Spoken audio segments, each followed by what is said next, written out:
Swinburne University of Technology. I also wanted to talk about culture, and we all know about culture. Culture is the way we do things around here. But I also, I wanted to make the point that the fish is in the water and the water is in the fish. We don't always see our culture. It's difficult to see the unconscious paradigms, the unconscious lenses, the unconscious frames that really inform collective practice. How did it come to be like that, and what is the narrative behind that? But it's really important to take that into account. Not to respond entirely to it, but to be aware of it. We need to work with the history, the narrative, the storyline when we're doing change work. When we arrive in an organisation, and you'd all know, it feels a particular way. I've just spent some time out with an engineering organisation out the other side of town, and walking into their office was an incredible experience, because the most beautiful values on the wall, and you know the story. I asked them, where did the values come from, and they said that they were sent down from head office.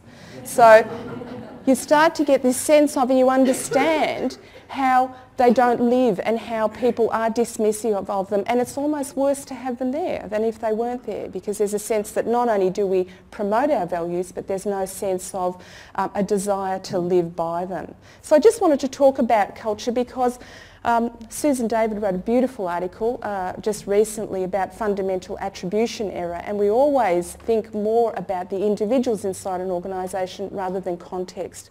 And so it's useful to think about how situation affects people's behaviour.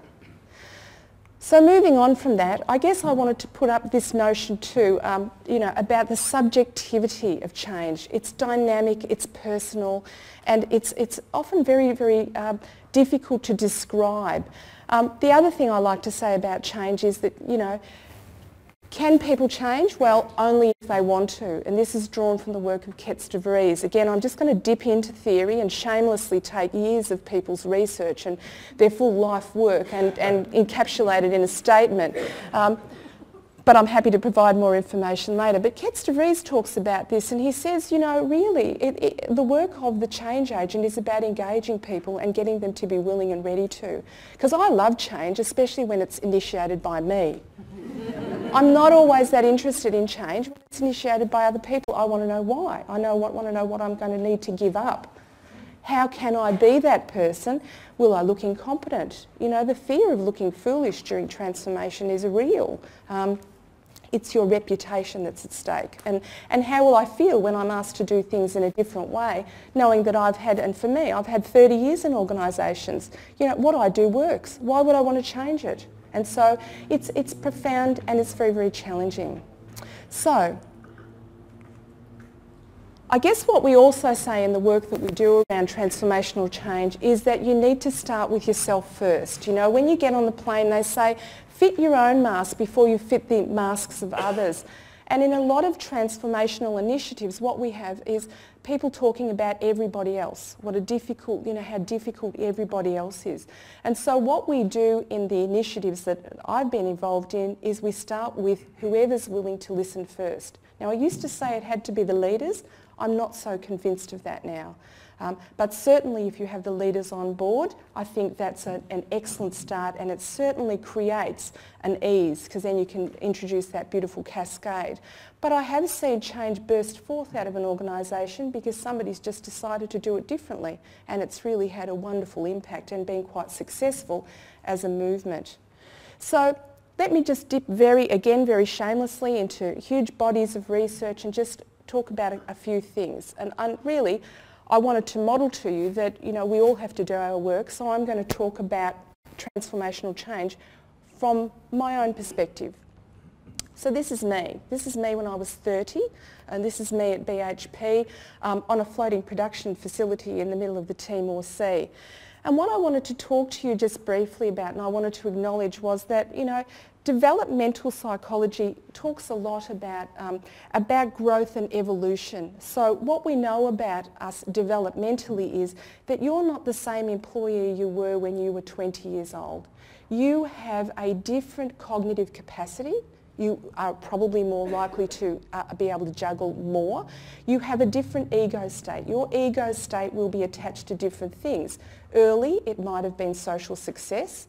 Midway, it might have been achievement through the acquisition of houses, cars, company cars, larger offices, so it tends to be much more concrete.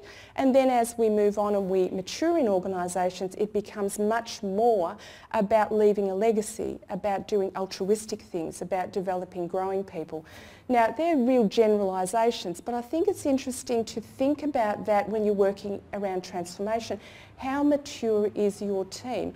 Are they willing to let go of owning everything, for example, and this patch mentality? Because really good transformation, solid transformational change comes about when we have collaborative practice. So it's interesting to think about maturity. I could say a lot more about that. I won't, except to say that you can grow yourself up. And a lot of the work I do now is liberating people's capability. People tend to play small because they don't want to make a mistake. There's a great deal of risk aversion. And in the sort of work we do, and when we're able to create a safe environment, it's wonderful to see people trying out new things and speaking from the heart, for example, which is often what people aren't used to doing.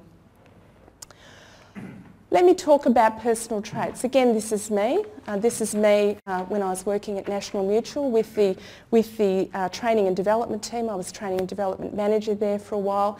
And this is a friendship group that has stayed with me through my entire life. And you would all, I'm sure you've got people that you've worked with for years, that you know and that you adore and that you can always go to for support and coaching.